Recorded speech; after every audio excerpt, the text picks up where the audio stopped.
हई नया नहर कन्या के घर है यहाँ घर रहेला। हई देखा ना हई खरिया के पटकले बा हो, चारों बगल भात छिटाइल बा। अरे का कहिए नाना जी, तोहार भैया खिसियाइल बड़न चोखा खाती, जाई रउए मना के लेके आई, रउए नु वहां के दुलरुई बहिन हई।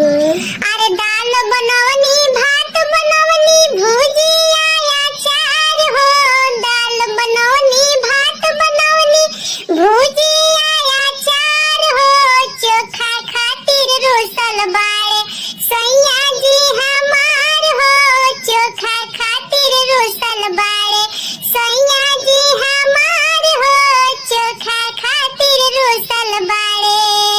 साड़ी पहिरनी लिपस्टिक लगावनी काजरा कटार हो, साड़ी पहिरनी लिपस्टिक लगावनी काजरा कटार हो, चुम्मा खातिर रोसल बाड़े सैया जी हमार हो, चुम्मा खातिर रोसल बाड़े।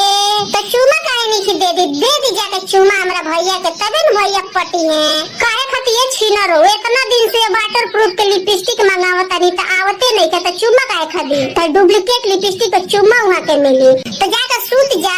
काहे खातिर ये छीनर हो, इतना दिन से तो बनारसी साड़ी मंगावत नहीं तो आवते नहीं थे। तो हई मोती चोती चरकाट के साड़ी पहन में तो जाई सूते खातिर है गर्मी में। भागत रुकी ना जा।